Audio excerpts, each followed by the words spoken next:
Welcome to episode 1 of the Hammerhead Sports Podcast as part of the Ramblin family. I'm Cameron, and I just want to say hi to our members here. Hey, how's it going? And Kyle. How's it going? All right, so we haven't really had a platform to take advantage of our say knowledge of sports, and now we have a platform. So we're really excited about our first episode, and hopefully to many more. So the first thing we want to talk about today, the NBA ratings. So Game 1 viewership was down 45% from last year and 48% on the ratings side from last year's finals, which are the lowest since 1988 when they started keeping record. And so this was 741 million viewers. Now the MLB is up 29% from last year, and the NHL Stanley Cup Finals are up 10% from last year. Is there a problem in the NBA here, guys? I think it's the super team. It's just, which is surprising to me because the ratings weren't so bad with Golden State, but the Heat are not the most fun team to watch, and they're just a defensive team. That's their mindset. But they don't have that star who compares to LeBron and Anthony Davis. So I think everyone's just like, all right, we know it's going to just be a destruction, so what can you say? Yeah, I'm kind of in the same boat there. Like, in other years, it was LeBron versus the super team, and this year it's LeBron is the super team, so it's kind of like not that entertaining if you're a general, like, just kind of an outside fan. So we're recording this on Tuesday before Game 4.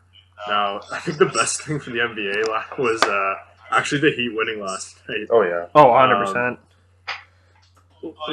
In past years, there's always been a narrative, like, it was Kawhi, like, with the new team. Like, could he do it against Golden State? Or Golden State and Cleveland. It was, like, the rivalry, right? Mm-hmm. But, like, now it's like, oh, okay. Now that Kawhi's out, now that Giannis is out, it's like, oh, okay.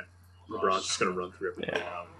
Nobody cares. The two storylines you could really give is the Lakers are doing it for Kobe, which is respected, and I do like that, but that's not going to draw that many fans, and LeBron's proving he's the best of all time if he wins it again. That's pretty much it.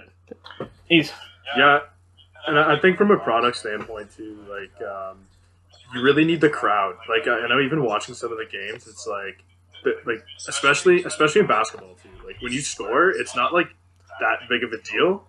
Whereas, like, in hockey or even baseball, like, when you score, it's a big deal. Like, the players get really hyped, where it's like, oh, okay, we got a bucket, go back, play defense, right? So.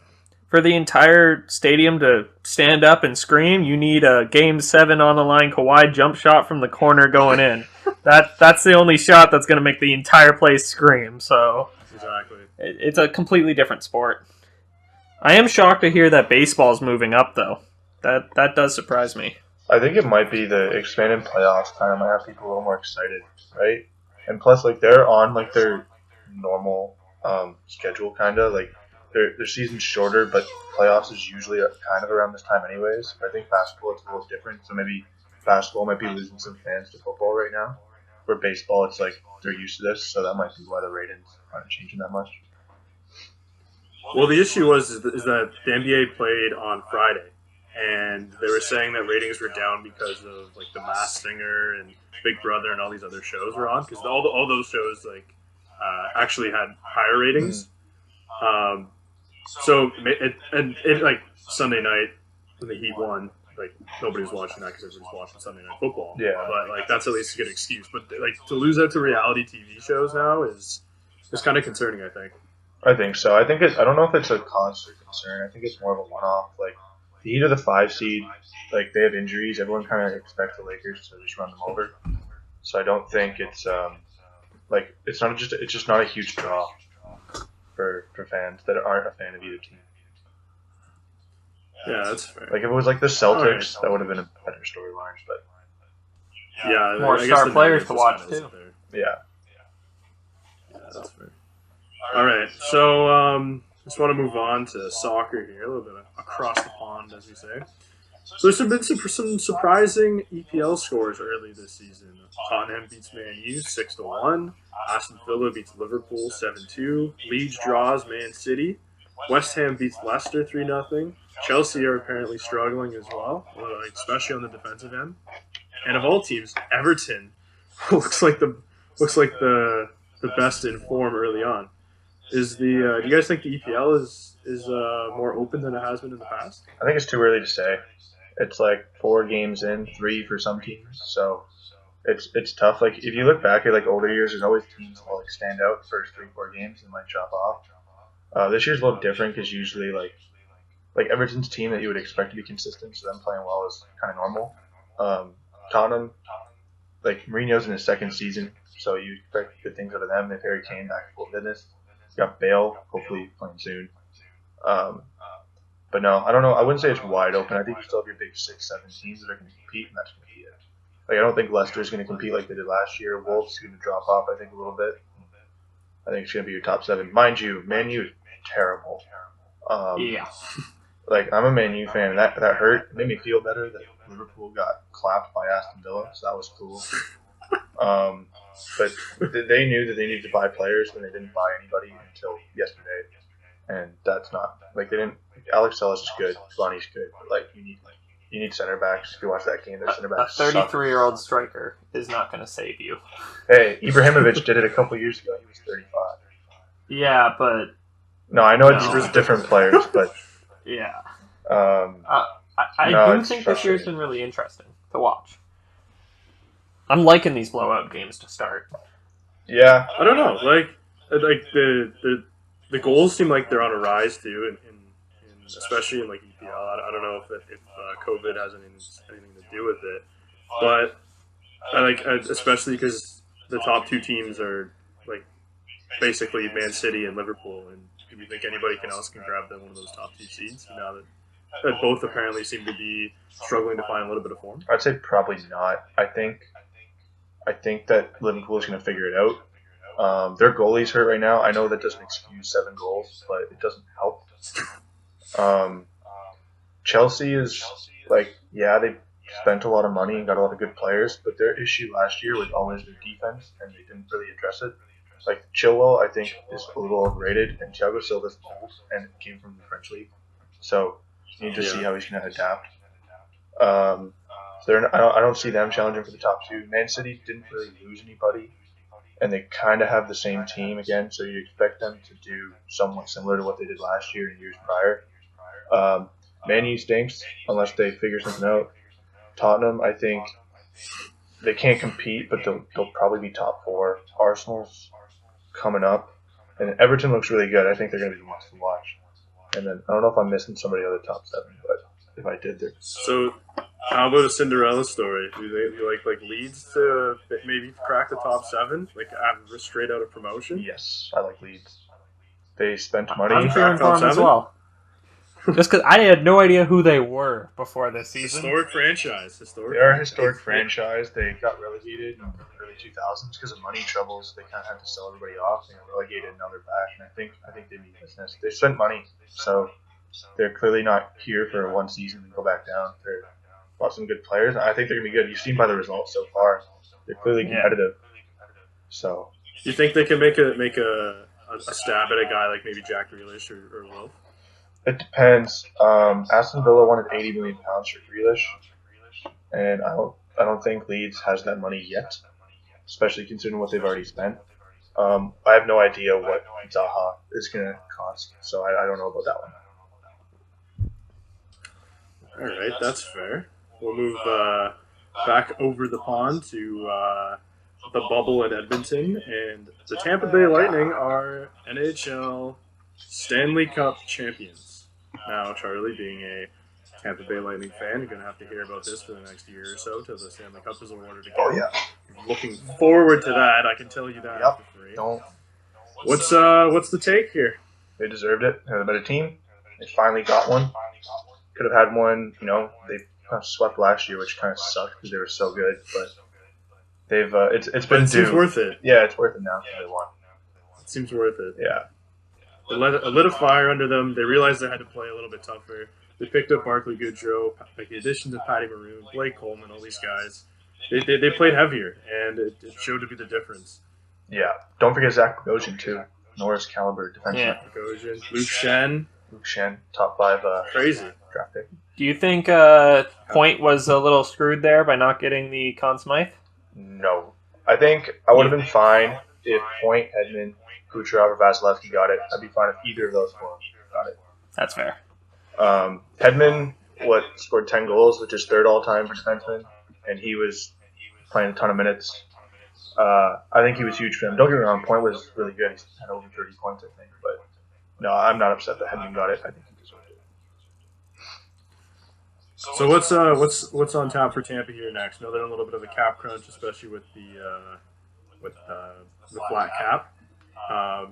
Do you see anybody in specific getting offboarded? Yeah, we're recording before the draft, but I saw news today.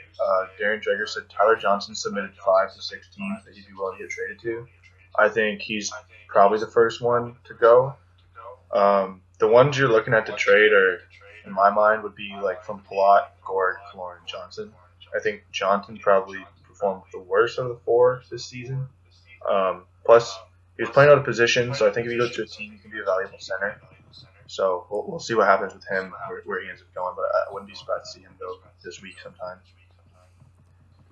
No, there's also they said there's untouchables on Tampa Bay, which is Point, Kucherov, Vasilevsky, Hedman, and it seems kind of weird that Stamkos is left off that list.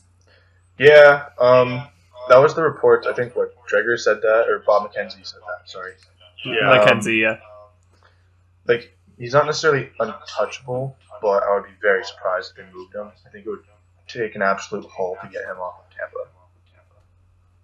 Especially if they're going to have to offload other players, they're still going to need his production. So you could say, yeah, they won a cup without him this year, but they're going to lose some of the players that they won the cup with. So you'd hope that he would step in and kind of fill those holes. But we'll see. Yeah, filling in 60 goals, yeah. As much as Stamkos is an amazing player, I think it's too buyer beware with his medical issues right now, too. So I just don't see that trade happening no matter what. Tampa wouldn't want to get rid of him. He's their captain. And it's $8.5 million that nobody knows why he's been injured or what's going on in the last while. So I know core muscle surgery, but... Yeah, his injuries have all been weird. Injuries? They seem really weird. Like, it's not like it's just like a nagging thing going on all the time, though. Yeah, Yeah, it's all over the just place. Like freak accidents. Yeah, like he had and the that broken still scares me. Injury prone, I'm always a little worried to have that on my team. Yeah, like he had the broken leg in 2013-14, which was like a bit of a fluke. He It's such a freak flies accident. into the pole and his shin shatters. And then he had the blood clot in 2016. Like, you can't plan for a blood clot. No. There's nothing you can do about that. I don't know. I'm not a scientist. There's not much you can do about that. And then he had the torn meniscus in 2017. They missed the playoffs. He was leading the league in points. It was early, mind you, but he was leading the league in points when he tore his meniscus. He had this year. He had the core, and then they said some compensation injury, so we don't really know what it is, but I would assume lower bodies. No, I don't want to say Tampa kind of got lucky towards the end, but it was clear Dallas was getting a little bit banged up. I think it just happens when the other team is just better. I mean, they're able to bang up the other team a little bit more. Tyler Seguin played through, I think it was 4 injuries. So it was his ankle, his wrist, his ribs, his thigh, his hip, his everything. Obviously he's a huge contributor to that team, and I got to give props for Dallas. Nobody really saw them going this far, especially without Ben Bishop. You got like the depth guys really stepped up for them. Like Kivaranta, the guys in the back end are unbelievable. And definitely got to shout out Kudobin for having a huge playoff for them. He's probably going to get paid. Oh, yeah. Yeah, he's going to earn a good $4 million contract, I think, which is going to be a huge overpayment. He's been a career backup, but somebody's going to pay him now. There's no doubt about that. All right, guys. Anything else you want to talk about in the hockey world? Max Domi. What? That trade. Trade just broke, yeah. Yeah. Max Domi and a third-round pick for Josh. I thought the third would have to go to Montreal. I saw the third-round pick, and I figured I read it wrong. I'm shocked at that trade. Josh Anderson's coming off a big injury year. Max Domi's coming off an off year with 44 points. That's not a bad off year. Yeah, it's not that bad. Like, especially for a guy like a second or third line guy getting 44 points isn't necessarily bad.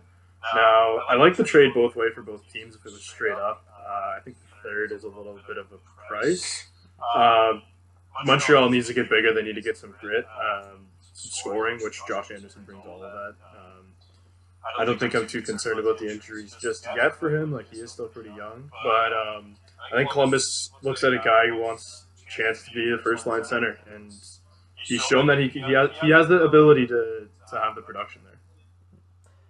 The only other thing hockey-wise I'd bring up is the amount of buyouts that are occurring this year. Seems like a lot more than usual. We got Jack Johnson, thank the Lord. He's off my roster. We saved the Crosby era. But Carl Alsner with Montreal. We got Justin Applicator today with the Detroit Red Wings, which I really didn't see coming. Lundqvist, of course, but that one was more expected. It's just all over the place to me this year. I think you see a lot of these GMs who made, I don't want to say like dumb signings, but they clearly overpaying some of these guys. Like, Carl Alsner was good, but you can kind of see him. He was probably going to drop off, and then like, the tail end of that contract wasn't going to play out very well. The Jack Johnson signing that was just horrible. Make any sense to me? It was pretty bad, and I guess you're kind of seeing the penalty for it now. It's funny though. Like, you got to look at some of these contracts now, like, and you're kind of seeing it with Fleury being shopped right now. Like, they're shopping him with a second-round pick. You're almost looking when you sign these guys for these deals early on, that maybe it'll cost you a draft pick on the back end of their deal now. Yeah, I think there's a lot of bad UFA signings that end up biting teams in the ass a little further down the road. Like, I know not all of them that you mentioned were UFA signings like in the open market, but I think that definitely plays an effect. Like, for, say, a defenseman, if they think they can go get 5 or 6 in the open market, but their team can re-sign them now, it's kind of like they're on the open market. The team's going to have to pay them to stay and not go into free agency. Exactly. I don't know. I look at like, being a Sharks fan, I look at a guy like Vlasic, and he's still signed for so many years. That's such a big deal. And is it worth paying a defensive defenseman that much money? Like, I understand defensemen are a commodity, but if you look at the availability of these guys now, especially guys like Shen or Bogosian, you can get them at cheap deals, and they're still productive on your roster. Serviceable. You just can't put them on first-line minutes like Buffalo did with Bogosian, and I mean, it's Luke Shen. Yeah, but I'm talking for depth guys. Like, obviously, you have to find those gems. But exactly. I'd rather, if you're paying the gems big money, it's worth it. Honestly, I think the Sharks' problem is more the Carlson contract. That's going to suck. I think at the back end it'll suck. Right now, I think this year's big for San Jose, especially with Carlson, because his advanced numbers are actually really good when he was healthy, and like, he was worth the money. He was playing the way the money was when he was healthy, but it's when he's healthy. Yeah, I think those 2 Minnesota trades raised the San Jose Sharks a whole bunch. Ryan Donato's a great third-line guy, and Devin Dubnyk's better than Martin Jones already, so... Want a stat here for Ryan Donato? Guy led Minnesota in even-strength goals with 14 on the third line. Jesus, I did not know that. I didn't either. So, he's probably going to play second line, I would think. But they'd probably give him an opportunity if they're signing him for that. So if him and like a guy like Kevin LeBanc can get going, that's gonna be a great trade. You get him for like a third. Yeah. Like, they got Dubnyk and Donato for a third and a fifth. Like, that could prove really good. And San Jose has a good history of screwing over the Minnesota Wild. Yeah. Like, Brett Burns. Brett Burns guy's pretty good. Yeah, I could honestly see San Jose easily competing for a playoff spot just after this season, especially with that trade. Well, those 2 trades technically.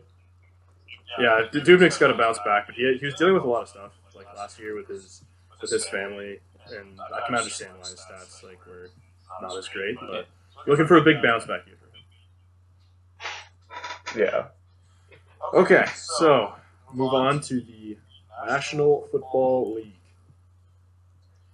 Big COVID outbreak in the Tennessee Titans, and you also see Cam Newton go down with COVID. And if anybody watched the game last night, Patriots could have won that game if they had Cam Newton. Yeah. Brian Hoyer looked terrible, and Jared Stidham looked arguably just as bad or worse. I think the travel from the same day killed their legs, as they kind of just died in the second half. Now more of the whole general COVID thing. We finished the season here? I think they do. I think they'll do whatever they can. Just the league is too... They might not bring in the fans like they were planning on, especially with the cases rising, but they're going to be more tough on protocols. Especially they were saying they're looking into the Patriots and if they were going against team protocols with Cam Newton, and they're going to see if there's any fines to do. So they'll be way more strict on it, I think. But I see it finishing. Another thing that sucks here, I think, is the Steelers, who did nothing wrong, have a bye week in week 3 now. I don't want to talk about it. Yeah. I mean, Mike Tomlin's not gonna do shit, really. But I mean, it's the wear and tear. Now it's such an early bye week. We get the toughest weeks of the season with no rest since the week 4. It's gonna wear and tear our body, but now, I mean, the NFL, if they have any more breakouts, they got lucky with the schedule here, just because Tennessee and Pittsburgh can kind of fill in their games. But they're probably looking at a week 18, maybe 19 to finish some games if possible. Yeah, I could see that easily occurring. And I guess the only thing that I don't like is like if Tennessee is going to get all these COVID outbreaks, they don't really get punished for it. There's no, like, okay, maybe they get fines, but if they don't find anything for the outbreaks, like a fine to this team isn't going to mean that much. No, it's a football team. They got money. Like I'm at the point where you kind of saw in Serie A where teams might have to forfeit. I kind of like that. Like now, I don't understand. I don't necessarily understand, but I don't know how there's a right and wrong way to do that. But I think there should be a little bit more of a consequence for teams who violate the policies. I agree completely. If you want to play football, you could have opted out if you were not for it. You have the choice. Now you're here to do your job, and if your job's to follow certain protocols, everyone has to do it who has a job that if you have to wear a mask at your work, you wear it. If you have to follow protocols and get paid millions and millions of dollars, do it. So I kind of like that forfeit idea. I don't know. Like it's just kind of something to think about. Like it might be a little bit extreme, like a fine or maybe a suspension, but like how do you suspend half of the team? I don't know. Yeah. Some of the guys aren't responsible, so I don't know. So just getting a little bit of an NFL recap here. So after almost blowing a 27-point lead, Browns are 3-1. 307 yards of rushing. OBG had the best game maybe as a Brown. Are the Browns all right? All right? Good? All right? They need more time. Probably. Yeah, I think they're probably all right, but I think it's too early to say. This team it just kind of seems different than the old-fashioned Browns. Like Kevin Stefanski looks like he's pounding the ball. Even though they don't have Nick Chubb, they still have Kareem Hunt, who before he decided to become a kicker, he was leading the league in rushing. Here's the thing. That offense is good. Don't get me wrong. Myles Garrett's great. On paper, they should be an amazing team, but this is the Browns. Week 1, they were absolutely destroyed by the only real team they've actually faced. They've played the Bengals and barely won. They played Washington and won by 14, but Dwayne Haskins is not a good quarterback. They don't have a good team overall. And then Dallas has 36 points average, giving up 36 points average a game. There's no proof to the pudding there, so I have to wait and see. Biased Steelers fan, hoping there's not 3 good teams in my division, but I'm waiting and seeing. They're also, they couldn't close that out. They were up by so much, and, they almost blew it.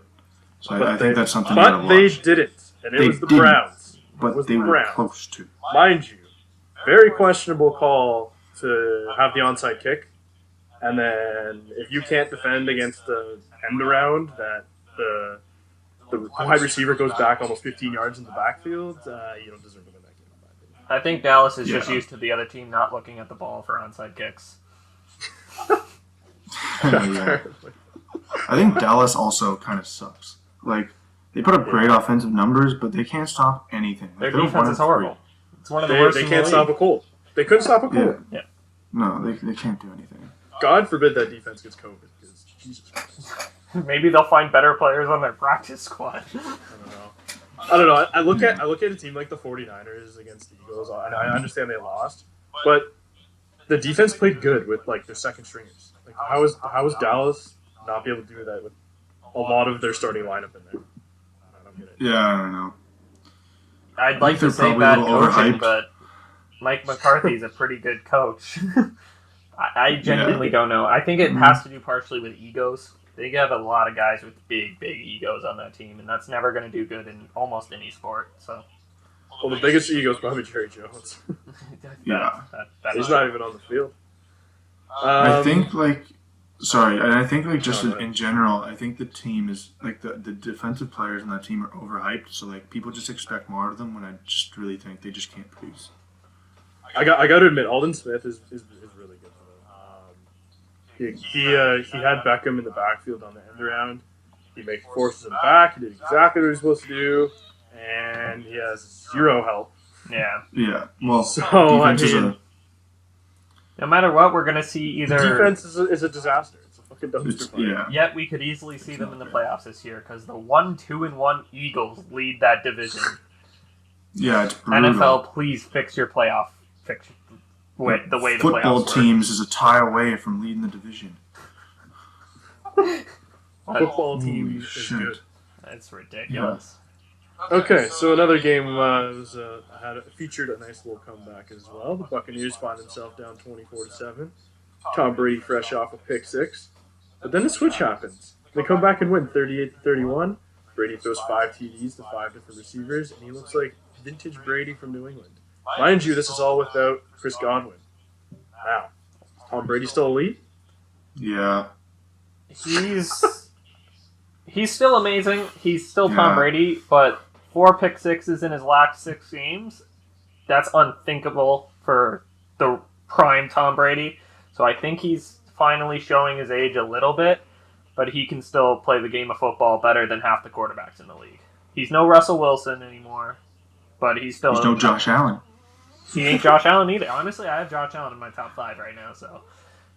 Well, like here's the way I look at it too: is like there was no OTAs, no preseason. It's a completely new team for him, new playbook. They took the play that play that's allowed them to pick sixes that happened on the left side. I believe it was the left side against the Chargers and the right side against the Saints. Maybe I have those backwards.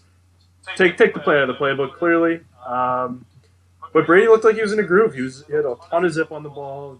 Like I watched Matt Ryan last night. That guy's got nothing left on his throws, but Brady somehow still does at 43 years old. I mean, maybe he's still not elite, but he's still a very fucking good quarterback. I still put him in my top 15, maybe top 10. Yeah, I think you have to. I think the way he manages a game puts him up there. Yeah. And I think just the way he, once he starts understanding the offense a little bit better, I think the Bucs got to be favored to win the division. It's crazy what an impact he has on the game, though. COVID's going on and everything, and after the game, pretty much every single Charger on that team went and tried to handshake Brady. Like, that wasn't a team that just got beat after a comeback. That was a team like, I might not get to do this again. This is Tom Brady. So it just shows how much of an impact he actually has on this. Like, most of those kids grew up praising him. Watching him, yeah. That's crazy. But on the flip side of this game, Justin Herbert looks pretty good. And there's no way Tyrod Taylor gets his job back, right? Probably not. Same situation as Gardner Minshew with Nick Foles last year. Unless Herbert either gets hurt or falls off a cliff and has some really, really bad games in a row, Tyrod's sitting on the bench again, just like before. Tyrod's got to sue that doctor, right? Oh, yeah. Because that could cost him, like, his job, basically. Yeah. Yeah. It's funny. I did some digging, and Tyrod has actually launched 4 NFL careers. 4. You have Josh Allen, clearly. Well, Baker kind Mayfield? of. Well, he left because they brought Josh Allen in, basically. Yeah, like he was traded that offseason. Yeah. And they thought Nathan Peterman was the best guy to show him how to throw interceptions. What Jesus Christ. So they launched Baker Mayfield, basically. He Yeah. kind of launched Lamar Jackson. So Tyrod was drafted by the Ravens, right? And Yeah. he was a rookie when they won the Super Bowl, and Joe Flacco decided to be elite for one season. Yeah. And still elite, don't mind you. Came in and Yes, played he well is. for the Jets on Thursday Night Football. Couple of handouts. Yeah, exactly. And then the Ravens kind of looked for a quarterback who had the same athleticism as Tyrod because they really did like him. And they drafted some guy by the name of Lamar Jackson with about the 30th pick, where a lot of teams could have picked him up. And look what he's doing now. So, I mean, Tyrod's kind of the inspiration for why Lamar Jackson is as good as he is in the Ravens system. And now he's looking at launching Justin Herbert. So, whoever team Tyrod goes to next, going to have a good quarterback after him. When Ben retires, please come to Pittsburgh. Maybe. I Do you mean, want to come to Pittsburgh before Ben retires? Please, Ben, retire first. Tyrod's a perennially liked guy around the league. Like, they say he's the nicest guy. I mean, he always seems to have a smile on. Like, there's no complaints about this guy. It's just so unfortunate. He got punctured lung from his dog shit. You can't make that shit up. He's going to be it just fighting his whole sucks. career, just like Nick Foles and Ryan Fitzpatrick have. He's got to fight for his job, but I think he's better than both of those guys. I agree. I actually don't think he's gotten a fair chance. I think Sean McDermott kind of mishandled him. He Yes, basically he did. brought them to the playoffs with a Nathan Peterman throwing together team for a couple games. Yeah, and if you look at the receiving core the Bills had when they went to the playoffs that year, like it was Kelvin Benjamin, Zay Jones, and Andre Holmes. That's bad. I think two to three probably aren't in the league anymore. Zay Jones on the Raiders, Kelvin Benjamin. Zay Jones on the Raiders. Kelvin Benjamin was cut from the Bills, went to the Chiefs practice squad, I think, Yeah. and I don't know where he is now. And Andre Holmes was like a career special teams guy. Exactly. So he might be in the league, but as a special teams guy. Regardless, we feel bad for Tyrod. Yeah. All right, so Bill O'Brien was rooting Deshaun Watson before he was fired yesterday because he's a terrible coach / GM, whatever you want to call it. He ruined all the skill positions on this offseason. The defense was already in shambles, and he did nothing to fix it. They currently have the most expensive roster in the league, and they are 0-4. And they were sticking with the run game for whatever reason, because they have Deshaun Watson, and they refuse to use Deshaun Watson as a runner. What do you think Deshaun Watson's rushing stats are this year? Just take a guess. Wait, sorry, just to jump in before, are you saying that trading one of the best wide receivers for an old running back is not a good idea? That wasn't a good idea. Hence the ruining the skill core. I can't imagine trading a wide receiver for the most, arguably the most replaceable position on the offense. How was he not fired when that trade was made? We're gonna give him a chance. Okay, No, Guess. no chances. That was bad. guess Deshaun Watson's running stats this year: rushes and yards. 8 rushes for 40 yards. Do Neils count? Do what? Do Neils count, the QB No, Neils? no. Because technically they're... They haven't won a game, so they're not kneeling. that's a good point. But maybe going into the half, you know? Yeah, okay, I get it. No, they don't count. Okay. Kyle, you can't look it up. You can't. Look I'm it not. up. I'm not. I just I'm saw a not. tweet. I have no from, idea. I saw a tweet Okay. from Bob So McKenzie. he had 5 rushes for 9 yards this year. That's it. you're telling me- I wasn't even close. I was gonna say You more. look at offenses that have Kyler Murray, Lamar Jackson, even Josh Allen. There's all these read option plays, which are becoming way more useful in the NFL, with making linemen or linebackers make decisions. And they decided, hand the ball. No read options for a guy who played college football at Clemson and had outstanding rushing yards. Yeah, no, Anyways, Bill O'Brien was just bad at his job. I have a pretty differing opinion. I do agree they're not using Watson like they should, but I also think DeAndre Hopkins made him look a bit better. Now, do you think the Texans can kind of turn it around here for the rest of the season?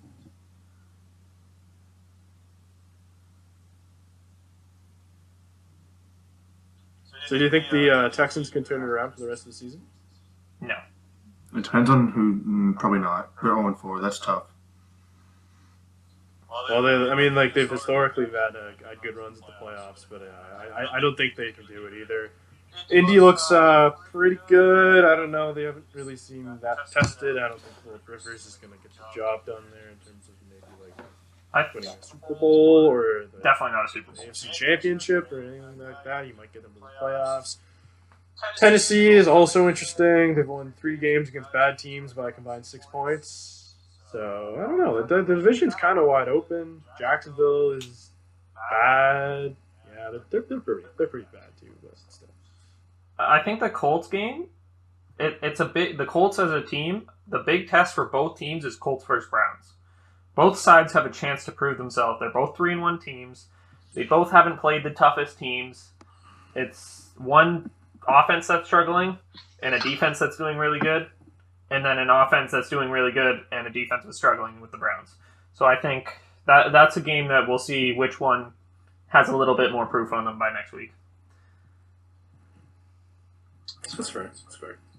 Okay, so the one thing I wanted to bring up was that the Nerds are winning in the NFL, or at least they got a small slice of victory this week. Okay, so here's the situation. When you score a touchdown, to be within 8 with less than 10 minutes, it is like the big consensus that late in the game you want to get it within 7. But it's actually better to go for 2. So it's better to go for 2 when down 8, right after you score a touchdown. So let's say you score a touchdown to make it 8. I guess it's not really a realistic scenario. Let's say just 8-16 or 16-8. I guess it's better to go for 2 and try to make it 16-10 and to make it 16-9. So it actually gives you a better win probably according to the analytics. So this happened twice this week. Jags did it when they were down to Cincinnati. They did not get the 2 points and they lost. Detroit did it against the Saints. They did it, converted the 2 points. They still lost, but because they didn't score the extra touchdown. But it gives you the chance where if you score 2, you can just kick the extra point. And if you go for it twice, basically, you should get it at least one time, getting one play from the 2-yard line. Are you saying? Also to note, Go on. There's also note the Eagles went for 2 early, and it completely changed that game at the end. That is true. I did watch that play. I was a little shocked at the beginning. It surprises me, but it makes sense. There's a whole chart on it, and intuitively, it kind of makes sense too that you should go for 2 instead of 1 to bring the game to 6, and then you're still within 1 score. All 4 going for 2. I am too, just because the kickers have gotten so much worse the last couple of years too. Yeah, especially with that. Yeah, it's gotten harder to kick the extra point as well. But look at the Packers and the Falcons last night. Both kickers missed an extra point. Well, what's I don't know what the stat is now, but I think the expected point is higher on going for 2 than it is on going for 1. Because you say you hit your extra points. I'm sure it is. 95% of the time, you hit your 2 points 50% of the time. Take the 2 points. I mean, especially with these teams that are they have way better offenses. I think your chances of going for 2 and actually getting it are probably a lot. At least your expected number over time is going to be higher than just kicking the extra point. Mm-hmm. All right, so that kind of wraps up what I wanted to talk about the NFL or anything. You guys have anything else you wanted to talk about? No, I don't. Well, I'm just gonna say it again. The Bills are for real. They're oh yeah, I forgot about my Bills. Do you hear the 4 undefeated teams, not including the Titans and Steelers, because that's a whole complicated situation? The Chiefs, Packers, and Seahawks. I think everyone could have believed that going in, but the Bills, it's they've had such a historic history of not. They haven't gone 4-0 since 2008, and that was J.P. Lossman as quarterback. So I just want to say the Bills, if Josh Allen can stay healthy, I think they're going they're going far. Well, the Bills have played the Raiders, the Dolphins, Jets, and The Rams. So, I mean, the Rams are a good team, but they kind of look not great against the Giants last week. So I kind of want to see them. I think they play the Chiefs relatively soon. Yeah. That's going to be a good game. That'll be your measuring stick game for the Bills. If they can win or even keep it close, I think that's a win for them. But if they get blown out, it's kind of like are they actually for real though, and they're just beating up on bad teams? I don't know. You'll have to see, right? They play the Titans this weekend if the Titans figure out their COVID situation, and they play the Chiefs on the Thursday after that. So you get 2 undefeated teams in a row. We'll see how they do in those games. But yeah. Yeah, I definitely think this next little bit's going to be a nice measuring stick for them. Now, our Screw It Bets segment, potentially. Do you guys have any Screw It plays that you might like for the upcoming little bit, I guess? Ooh. My last one didn't... Well, my first one theoretically didn't work out too well. So, you know what? Last time, I'm going to go with what Charlie picked, but I'm going the Bills are going to win the Super Bowl. It hasn't happened yet in history. It's going to happen. I'm going with it. 2020 has been some crazy stuff. I'm trying to think of one, because I don't have one right now. All right. So I did have one.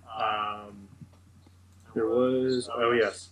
So I like a parlay for this weekend, and it's 2 underdogs. So Cleveland is 2.5-point underdogs to the Colts. Now, I'm just not sold on the Colts, and I think Cleveland's kind of got a little bit of mojo going right now, so I'm going to take them. I was going to take the Cleveland Browns. I can't believe I'm saying that, to be honest. And Houston this week is playing the Jacksonville Jaguars.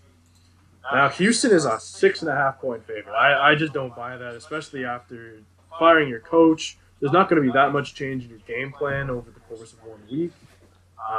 Especially with if this guy's trying to the coordinator's trying to implement new systems and all that shit. I just don't see how they can turn this around in 1 week. Mind you, it is the Jags, but I'm going to take the Jags to win outright as well. So that's Jags and Browns. Now, if you want to try to kind of play some of these Screw It bets, but maybe you don't exactly like wagering some real money, you should check out Viget. Viget is the first social network for sports fans and sports bettors. The Viget mobile platform allows people to get skin in the game without risking real money. With over 17,000 users currently, it allows fans to compete head-to-head with their friends while following their favorite teams and industry insiders with access to odds, scores, and statistics all in one central location. There is great information available like line movements and where the public money is. You can find the Ramblin Gamblin crew on the Viget app for all our picks. Download with promo code RNG20 and receive 1,000 free coins. Now these coins can be traded in for Amazon gift cards. So there is like a real currency, I don't know, let's say currency at the end, but it's you can change them in for Amazon gift cards.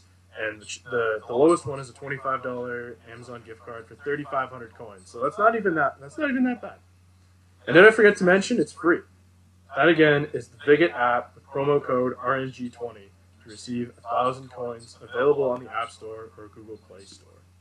Now, Charlie, do you have a bet here now that I do. You can place on the Viget app? Yeah. Nice transition into the ad read, by the way. Thanks. That was pretty good. Okay, so given the state of the terrible NFC East, I'm going to say screw it and take the Washington football teams to win the division because you'll probably get some ridiculous odds on that. And right now they are tied for I think first. it's like plus 1,000. Yeah. I think it's plus 1,000 right now. Not which is unreal. not technically tied first, but they're kind of tied for first. So we're gonna Half a game. we're gonna take that because the Eagles stink, the Cowboys stink, the Giants stink, the football teams also stink. But why not? They're definitely not the best team there, but I No. think you have crazy value. Do you think they have the best coach? Maybe. Probably have the best coach. Think he can figure it out? Maybe. I mean, if Alex Smith comes in there and he's the old Alex Smith, like that team could go Oh, I forgot about him. 6. That team could go 6-10 and win the division. Yeah, that division stinks.